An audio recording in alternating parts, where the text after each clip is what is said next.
The new projects feature that's just been introduced to ChatGPT finally allows us to organize our threads or our chats into sensible groups, for example, into client projects. These projects are different custom GPTs. They serve very different purposes, although there is a little bit of an overlap. So we'll have a look at some of the differences. But until now, anytime someone has come to me and said, how do I organize my threads in ChatGPT? My answer has been, you don't. This might actually be the solution that we're looking for. Let's have a look and I'll show you what I'm talking about. So in the standard ChatGPT interface, if we go onto the sidebar here, you can see they've added this new section here called projects. So if I hit that plus sign, I can create a new project. This is a demo account. And in this particular case, LeadNexus is looking at themselves, this online business company, and Acme Inc. And these are some clients that they're working with. The most sensible thing to do would be first to create one for LeadNexus. So now we're in, what we want to do is attach some files to the knowledge base, a bit like we would do in a custom GPT. So we open this up, I'm going to add files. Now I'm going to add LeadNexus, the bio about the company, and the copy bank. This is basically the customer information. This means anytime we're having a chat in this projects folder, it has access to this knowledge base, a bit like we would do in a custom GPT. Also, I can add a particular prompt here if I'm wanting it to take some sort of consideration. This be important for some projects. Maybe the project is all about writing blogs or newsletters or something like that, in which case you would put the instructions into here along with the customer profiles and business profiles, etc. And that way, every time we created a newsletter, for example, if it was a newsletters project, then all of the threads would get collected into this folder here. The other thing to notice here is that there's this folder icon, and we can click this and decide what colors we want. So let's make the LeadNexus one orange. So we can color code them. And we're using the ChatGPT 4.0. That's just the one that we're kind of forced into at the moment. In addition to the knowledge base that we have, of course, we can add extra as normal. And we have some additional elements, including DALL-E and the canvas feature. So we can use these inside the threads. But you'll notice that some of the other elements, for example, the O1 preview, is not included in this function.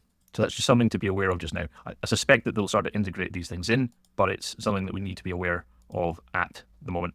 So let's test this out. If I was just to say, give me an overview of the company, and I hit return, then it's searching the project files and it's providing an overview of the company. And that is correct. So it is accessing the knowledge that's there. At the top, we have the project, LeadNexus, and then the current chat that we're in. Let's do a new chat inside LeadNexus, and we'll say, who is the ideal customer? What are their pain points? We put this in, search the knowledge base there, and it has provided information, and it's also cited the reference from inside the knowledge base as to where it's found it. So that's good news. Then if we click back into the projects, we can see that we have our two chats collected here, and they haven't accumulated on the sidebar. The next thing we really want to do, having created this folder, is to take some of the old conversations that we've had and old threads that we've had on LeadNexus and put them into this folder here. This one here would make sense. This is relevant. And I can now do add to folder, and I can then add this into here, and it's popped in. So this helps us just to organize this project as we go. I mentioned that there's differences between projects and custom GPTs, and you use them for different purposes. And I'm going to come on to what those differences are and what some of the limitations, particularly with projects, are. Now, in an ideal world, what we'd want to be able to do is take this GPT here and add it to the projects, but that option is not available here. Whereas if I go to the thread beforehand, I can add that to the project. But for this one, I can't. And the reason for that is because the GPT that's used for this actually has the web search capability enabled inside the GPT, which means it's not compatible with being filed in a project. Whereas this thread here has not used any of the features that you can't have inside a project. In this situation that we have the answers that we're looking for, we might just want to copy the output of this, put it into a new thread. So I've copied and pasted it in, put it into Canvas for me to edit. I can now add that to my project. So again, I'm just filing the output of my project within the folder that I want to add it to. I couldn't do it directly from the GPT output because it had features enabled like web search. They're not compatible currently. with projects. Let's now have a look at the different use cases and intents of these. When we compare the custom GPTs with projects, first, just looking at the overall purpose. The purpose of the custom GPTs are for specialist tasks where specialist instructions are required.